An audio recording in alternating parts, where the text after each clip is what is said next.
नमस्कार मंडळी, माईच्या किचनमध्ये तुमचे सर्वांचे स्वागत आहे। आज मी तुम्हाला अशी खिचडी दाखवणार आहे जी लहानांपासून मोठ्यांपर्यंत सगळ्यांना आवडेल आणि कुणालाही बनवायला आवडेल, म्हणजेच कुणालाही बनवता येईल अशी खिचडी मी तुम्हाला आज दाखवणार आहे। अगदी वन पॉट मील आहे, सर्वांना म्हणजे लहान मुलांना सुद्धा बनवता येईल अशी खिचडी मी दाखवणार आहे। अगदी साधी आणि सोपी, कमी वेळात तयार होणारी ही रेसिपी आहे। मी तांदूळ घेतलेले आहेत, तांदूळ 2 वाट्या घेतलेले आहेत, ते स्वच्छ मी धुवून घेतलेले आहेत। तुम्हाला जर आवडत असेल तर तुम्ही यामध्ये डाळ सुद्धा टाकली तरी चालेल, म्हणजे 1 वाटी डाळ आणि 1 वाटी तांदूळ घेतले तरी चालेल, तशी सुद्धा खिचडी छान लागते किंवा तांदळाची सुद्धा छान लागते। मी लसूण घेतलेला आहे, कांदा घेतलेला आहे, त्यानंतर एक टोमॅटो घेतलेला आहे, एक बटाटा घेतलेला आहे, व्यवस्थित सर्व धुवून कट करून घेतलेले आहेत।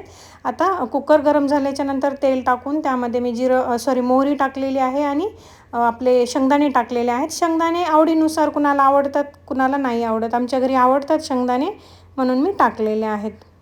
व्यवस्थित शेंगदाणे छान तळल्याच्या नंतर त्यामध्ये मी लसूण टाकलेला आहे आणि ते व्यवस्थित परतून घेऊया। माझ्याकडे हिरव्या मिरच्या नव्हत्या ना त्या दिवशी, म्हणून मी थोड्याशा म्हणजे लाल पडल्या होत्या, ते अगदी म्हणजे 2-3च दिवस झाले होते आणून, तरी ह्या मिरच्या अशा झाल्या होत्या, त्या टाकलेल्या आहेत आणि त्यानंतर मी कांदा टाकलेला आहे।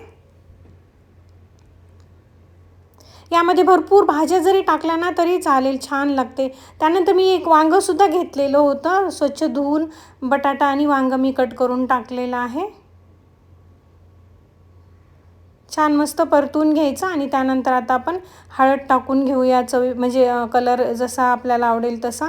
त्यानंतर मी 1 चमचा लाल तिखट टाकलेला आहे आणि थोडासा मी काळा मसाला टाकलेला आहे, घरगुती मसाला असतो ना आपला तो। आणि त्यानंतर बिर्याणी मसाला टाकलेला आहे, मी व्हेज बिर्याणी मसाला असतो ना तो टाकलेला आहे। त्यानंतर आपण परतून घ्यायचं आहे आणि नंतर धुतलेले जे तांदूळ आहे ना ते टाकून घेऊया। आता मीठ टाकून घेऊ चवीप्रमाणे। माझा मुलगा सुद्धा एवढी छान खिचडी बनवतो ना, माझ्यापेक्षा जास्त छान आता तो बनवायला लागलेला आहे।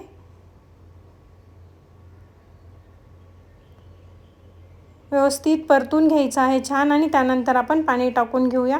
पाणी थोडंसं कोमट होतं, अगदी गरम नव्हतं, थोडं कोमट होतं। पूर्ण गरम पाणी टाकलं तरी चालेल, खिचडी छान लागते, म्हणजे लवकर शिजते, कारण शिजायची जी प्रोसेस आहे ना ती थांबत नाही, कारण आपण परतवलेले असतात ना तांदूळ, त्यामुळे।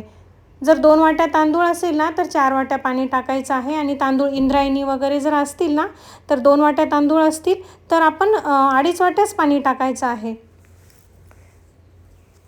त्यानंतर मी कोथिंबीर आणि टमाटे टाकलेले आहेत, त्यानंतर जिरे टाकलेले आहेत वरतून, छान लागतात ते बारीक जिरे असतात ना, शाही जिरे, ते टाकलेले आहेत। त्यानंतर 2 शिट्ट्या करून घ्यायच्या आहे आपल्याला,